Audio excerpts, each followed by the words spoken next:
Okay, so this is basically a progression for coordinating your eyes, your head movement, your torso movement, your balance and support system, shifting side to side, left, right, reaching, lifting, coordinating all that, and just progressing into like dynamic movements.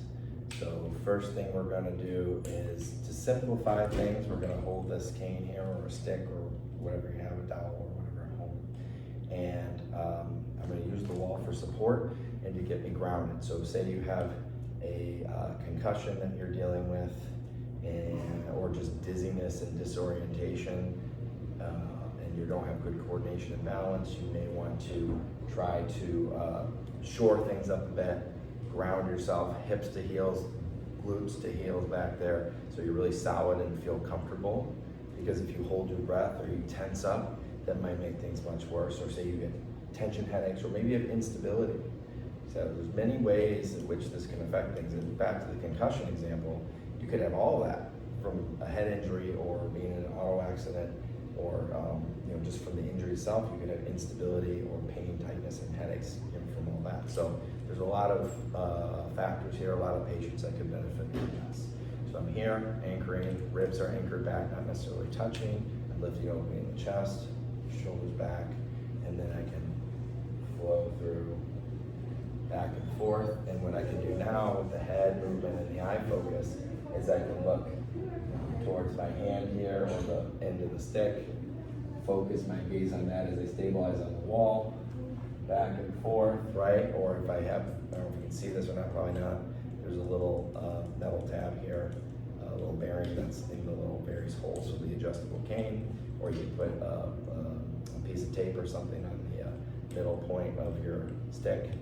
And so that way you can kind of focus on that. Maybe you look over one way, kind of follow that, maybe go out in front, over to the side, okay? Then what we can do is we can come off the wall, step, and reach. Now I would advise you to, at least at first, do this exclusively over turning just to the side of, with your body anyway, of that side. Now you could turn your head the other way, that would add another layer of complexity. To begin with, I just kind of do everything in the same direction. Focus on that strip, metal tab here for me, there, or I can go this way, right? And I want to get a good sense of that. Going back to the wall, you do the same thing, but being comfortable and secure with this, make sure I'm comfortable, I can close my eyes, and I can do there, and I can do there. I can just turn my head as if I'm focusing, I can imagine it in my head, but I gotta have a sense of my feel and my balance, and go slow enough where I don't get dizzy or discombobulated, and I can track that. Now doing this out in the open with eyes closed is gonna be a whole other thing, so make sure you're safe and secure and confident when you do something like that. Or maybe having somebody stand by with you, just to steady or catch you if you start to tip.